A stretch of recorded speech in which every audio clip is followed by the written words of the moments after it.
Inter college में 11th में admission लिए मुझे 1 हफ्ते हो चुके थे। एक दिन मैं स्कूल जल्दी पहुंच गया था, तो यूं ही बालकनी से टेक लगा इधर उधर देख रहा था। कॉलेज के सामने नंबर 5 बस आके रुकी। मैं बस से उतरते बच्चों को देखने लगा। उस बस में मेरे क्लास के भी कुछ लड़के आते थे। बच्चे उतर चुके थे। बस के गेट पे ही टकटकी लगाया था। फिर जो हुआ उसे बयां नहीं किया जा सकता। एक खूबसूरत लड़की, पता नहीं कौन, स्कूली ड्रेस पहने उतरी।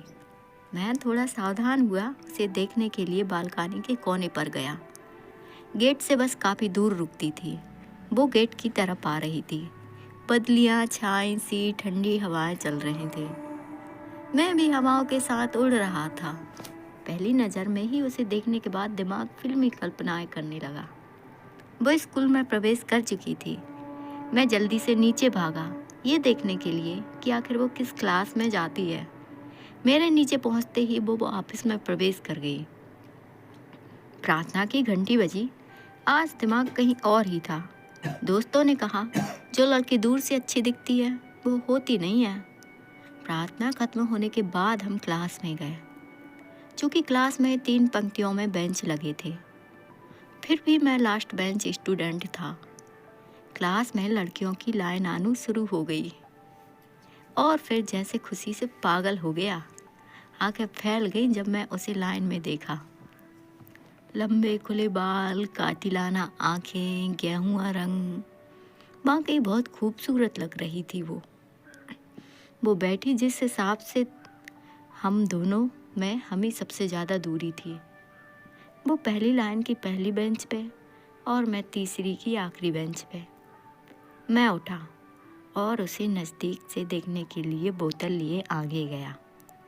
वो सर झुकाए बैग में हाथ डाले कुछ निकाल रही थी। वो वाकई बहुत खूबसूरत थी, बहुत खूबसूरत। क्लास टीचर आ चुके थे। उसका नाम पता चलने वाला था, फिर भी मैं नाम गैस किए जा रहा था। पूजा? नहीं। रानी हो सकता है, या फिर धनु। पक, इतना फर्जी नाम। इन्हीं कल्पनाओं में खोया था। तब तक अटेंडेंस चालू हो गया। चांदनी, प्रेजेंट सर। ओह, चांदनी, हाँ यही नाम था उसका। कितनी मीठी आवाज़ थी उसके। दिमाग बोले जा रहा था, तुम मेरी हो चांदनी। धीरे धीरे दिन बीतते गए क्लासरूम में। उसकी हर एक हरकत पर मेरी नज़र होती थी और हर एक लड़के पर भी, कि कौन उसे देख रहा है। अब तक मैं उसका नेचर जान चुका था। बिल्कुल सालीन, रंगीन दुनिया से बिल्कुल हटके, सकारात्मक विचारों वाली। ना मोबाइल का शौक, ना इंटरनेट का। 11th की वार्षिक परीक्षा खत्म हुई। 4 सेक्शन के 800 बच्चों में से टॉप 20 में से मेरे सेक्शन के मुझे लेकर कुल 2 लड़के थे, जिसमें मेरा 13वां रैंक और दूसरे का 18 रैंक था। टीचर ने हम दोनों के लिए ताली बजवाई। मेरी नज़रें बस उसी को निहार रही थीं। सब लोग मेरी ओर देखकर ताली बजा रहे थे। इसी बीच चांदनी से मेरी नज़रें लड़ जाती और मेरा दिल जोर से धड़क उठता है। अब शायद वो भी मुझे कुछ नोटिस करने लगी थी। मैं उसे प्रपोज करना चाहता था। मेरे दोस्त के मुताबिक उसे लिखना बहुत पसंद था और स्कूल की वार्षिक पत्रिका में कविता देने वाली थी। मैंने भी अपनी एक क्वालिटी वाली कविता अच्छी खासी फोटो सहित पत्रिका के लिए दे दी। महीने भर पत्रिका सबके हाथों में थी।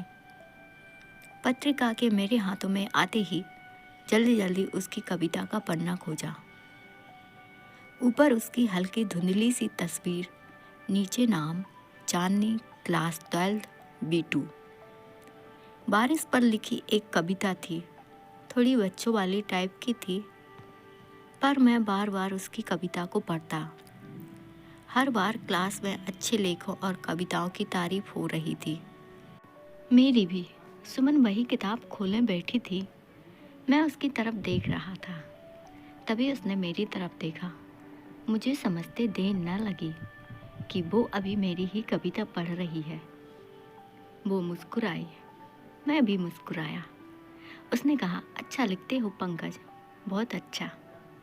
मैंने उसे थैंक्स बोला। मेरे दिल के तार बजने लगे। मैंने कहा, तुम्हारी कविता भी लाजवाब थी। उसने मुझे धन्यवाद देते हुए कहा, तुम्हारी ज़्यादा अच्छी थी। मैंने कहा, अच्छा, सही में? मुझे तो नहीं लगता। उसने भी मेरी बात दोहरा दी, अच्छा, मुझे भी नहीं लगता। हम दोनों कुछ देर तक चुप रहे, फिर एक साथ खिलखिला के हंसने लगे। मेरी हंसी तो वैसे सियार जैसी थी, लेकिन उसकी हंसी तो इतनी सुरीली और दिल में घंटी बजाने वाली थी कि बिन बादल बरसात और बिन घटा के मोर नाचने लगे। यूं ही हम लगभग 10 मिनट तक बात करते रहे। जब स्कूल की छुट्टी हुई तो बस के पास साइकिल निकाल कर खड़ा था उसे देखने के लिए। वो आई, बस में बैठी और चली गई। आज मेरा दिल उछल उछल के धड़क रहा था। तेज धूप भी बर्फीली ठंड का एहसास दिला रही थी। बोर्ड एग्जाम के 1 महीने बाकी रह गए थे। स्कूल बंद होने वाला था। शायद अब हमारी मुलाकात 2 महीने बाद होने वाली थी। घर जाते वक्त हम दोनों मिले। मैंने आने वाले एग्ज़ाम के लिए उसे बेस्ट ऑफ लक कहा। उसने भी मुझे कहा। वो मुस्काई, बाय बोला और बस में बैठ गई। मैं बगल में खड़ा था। वो खिड़की में से मुझे देख रही थी। शायद उसे एहसास हो चुका था कि मैं उससे प्यार करता हूँ। आज मैं बहुत उदास था और शायद वो भी। वो चली गई। मैं उसे एकटक निगाहों से देखता रहा। किताबों और उसकी यादों की कसमकस के बीच एग्ज़ाम ख़त्म हुआ। सभी पेपर बहुत अच्छे हुए थे। मैं बहुत खुश था। हफ्ते भर बाद स्कूल जाना था। बहुत बेचैन था। नींद गायब थी, भूख भी कम लगती थी। आखिर वो दिन आ ही गया। 7 बजे का टाइम था। चूँकि आज सारे दोस्तों से विदा होने वाला था तो वैसे भी उदास था। बहुत दोस्तों से मुलाकात हुई। बस के आने का टाइम हो रहा था। दिल की धड़कनें बढ़ रही थी। कभी कभी ये सोच के घबरा जाता कि वो आएगी भी या नहीं। कुछ दूर बस दिखी। हाँ, वो 5 नंबर की बस थी। मैं लगातार देखे जा रहा था कि कब वो निकलती है। वो निकली। उसकी नज़रें ऊपर उठी। उसने मुझे देखा। मैंने उसे किया, बाहों में भर के गले लगा लूं। दिल जोर जोर से धड़क रहा था। उसने उनसे पूछा, एग्ज़ाम कैसे बीता? मैंने कहा, एकदम खराब। उसने कंधे पर ठोकते हुए कहा, चल झूठा, तुम्हारा और खराब। चांदनी ने कहा, बड़े स्मार्ट लग रहे हो। मैंने भी कह दिया, तुम भी बहुत खूबसूरत लग रही हो, हमेशा की तरह। और हम एक साथ हंस पड़े। आज निश्चित करके आया था कि उससे अपने दिल की बात बोल दूंगा, लेकिन समय बीत रहा था। मैं बोल नहीं पा रहा था। उसकी भी हालत मेरी जैसी ही थी। शायद वो भी मुझसे कुछ कहना ही चाहती थी, शायद वही जो मैं उससे। तभी अनाउंस किया गया कि जिसे बस से जाना है बस में आकर बैठ जाए। ये सुनते ही लगा मेरा दिल बाहर निकल जाएगा। पाँव काँप रहे थे। ऐसा लग रहा था दिल की बात दिल में ही रह जाएगी। मैंने उससे कहा, जाने दो ना बस को, मैं तुम्हें बाइक से घर तक छोड़ दूंगा। उसने कहा, मुझे कोई दिक्कत नहीं, कोई और दिखेगा तो क्या सोचेगा। पता नहीं क्यों मैं उसकी बात नहीं काट पाया। बस में बैठने के लिए एक बार फिर अनाउंस किया गया। अब मुझे चलना होगा, यह कह के वो उठ गई। उसकी आंखें नम थीं। मैं मन ही मन रो रहा था और सोच रहा था कि काश अभी अपने हाथों से उसके आंसू पोंछ दूं और बाहों में भर लूं। वो जाने लगी। मैं जैसे हरासमेंट का शिकार हो रहा था। धड़कनें रुक सी गई थी। वो स्कूल के गेट पर पहुंच चुकी थी। मुझसे अब रहा नहीं जा रहा था। मैंने आवाज़ लगाई, चांदनी, रुको थोड़ा। ये सुनते ही चांदनी ने अपने पाँव वापस खींच लिए।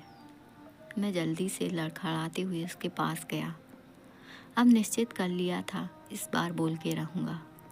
वो गेट के पास खड़ी तो मैं उसके पास पहुंचा। करीब, बिल्कुल करीब। पूरा शरीर काँप रहा। मैंने एक झटके में बोल दिया, मैं तुमसे प्यार करता हूँ। मेरी नज़रें झुकी हुई थी। उसके जवाब का इंतज़ार था। आखिरकार उसका जवाब आया, मैं भी। मैंने नज़रों से नज़र मिलाई और बोला कि पूरा बोलो। उसने कहा, मैं भी तुमसे बहुत प्यार करती हूँ। ये सुनते ही मुझे ऐसा प्रतीत हुआ जैसे मैं हवा में उड़ रहा हूँ। जी कर रहा था कि कस के गले लगा लूँ, पर बहुत सारे लड़के आ जा रहे थे, इसलिए ऐसा ना कर सका। हम दोनों बहुत खुश थे। वो बस में बैठने के लिए जाने लगी। आँख के आंसू पोंछते, क्या ये मिलन था दो दिलों का? कैसा दिलों का मिलन जब एक दूसरे से मिलने की संभावनाएं धुंधली हो। लेकिन हम संतुष्ट थे। वो बस में बैठी खिड़की में से निहार रही थी। मैं चुपचाप खड़ा उसे देख रहा था। बस के स्टार्ट होते ही आंखों में आंसू आ गए। बस चल पड़ी। बस अब सब शांत हो गया था। राहुल आया। मैं उसे बिना कुछ कहे सुने गले लगा लिया। वो समझ गया कि कहानी बन गई लौंडे की। उसने कहा, पार्टी कब दे रहा है? मैंने कहा, ले लेना बे। उसने कहा, फ़ोन नंबर लिया है, एड्रेस? ये सुनते जैसे मैं फिर सुन्न पड़ गया। उसके जाते वक्त उसे ही निहारता रह गया। इन सब चीज़ों का तो ध्यान ही नहीं रहा, और शायद उसके साथ भी यही हुआ था। इसी बीच फिर एक उम्मीद की किरण जागी। रिजल्ट, हाँ, वो अपना रिजल्ट लेने ज़रूर आएगी। छिछोरे ने कहा, बेवकूफ़ आशिक, उस दिन पक्का मांग लेना। मैं रिजल्ट लेने देर से पहुंचा। 89 मार्क्स थे। लेने के बाद सिग्नेचर करने लगा। रजिस्टर में देखा कि चांदनी के कॉलम के आगे ट्रिक लगा है और किसी का सिग्नेचर पड़ा है। एक समय के लिए लगा जैसे दिल की धड़कना बंद हो गया है। सर से पूछा कि सर, चांदनी आई थी रिजल्ट लेने? उन्होंने कहा, नहीं, उसके नाना जी आए थे। नाना जी? सर ने कहा, हाँ, वो अपने नाना के यहाँ रहती थी। उसका घर दिल्ली में है। अभी वो घर चली गई है। उसकी एक सहेली से पूछा, उसने कहा उसके पास फ़ोन नहीं था, इसीलिए किसी के पास उसका नंबर या एड्रेस नहीं है। शिद्दत भरी मोहब्बत धूमल होती दिखाई रही थी। उसे दोबारा मिलने की सारी संभावनाएं खत्म हो रही थी। बेचैनी ने घेर लिया था। ऐसा लग रहा था मुझे ऑक्सीजन की कमी हो रही थी। सही से सांस नहीं ले पा रहा था। सब कुछ बर्बाद प्रतीत हो रहा था। आज इस घटना को 3 साल पूरे हो चुके हैं। तब से फिर कभी मुलाकात ना हुई। कभी कभी सपनों में दिख जाती है। आज भी अपने स्कूल में नए सत्र प्रारंभ होते शून्य संभावनाएं लिए एक बार अवश्य जाता हूँ, सिर्फ और सिर्फ यादों को जीवित रखने के लिए। उसकी निशानी के नाम पर वहीं पत्रिका में छपी उसकी एक धुंधली तस्वीर और कविता है। उसकी धुंधली तस्वीर देखकर डर जाता हूँ, कहीं यादों में भी उसकी तस्वीर ऐसी ही धुंधली ना पड़ जाए। बड़ी शिद्दत से मोहब्बत की थी, जिससे दिल अभी भी दिल से कहता है, आएगी वो एक दिन। आ गए ना आपकी आंखों में आंसू इस शॉर्ट लव स्टोरी को पढ़कर। कुछ ऐसी ही सैड लव स्टोरी हम अक्सर आपके लिए लेकर आते रहते हैं। माय लास्ट वर्ड, अगर आप इस तरह की लव स्टोरी के बारे में पढ़ना चाहते या सुनना चाहते हैं तो हमारे इस चैनल को सब्सक्राइब कर लीजिए, क्योंकि हम आपके लिए हर रोज़ ऐसी ही लव स्टोरी लेकर आते रहेंगे। अगर आपको हमारी यह स्टोरी अच्छी लगी हो तो please like, subscribe and share ज़रूर कीजिएगा, एवं अपने दोस्तों के साथ भी शेयर कीजिएगा। Thanks for watching my video. धन्यवाद। मिलते हैं नेक्स्ट स्टोरी के साथ। तो अलविदा, बाय बाय, शुक्रिया दोस्तों, मिलेंगे अगले दिन।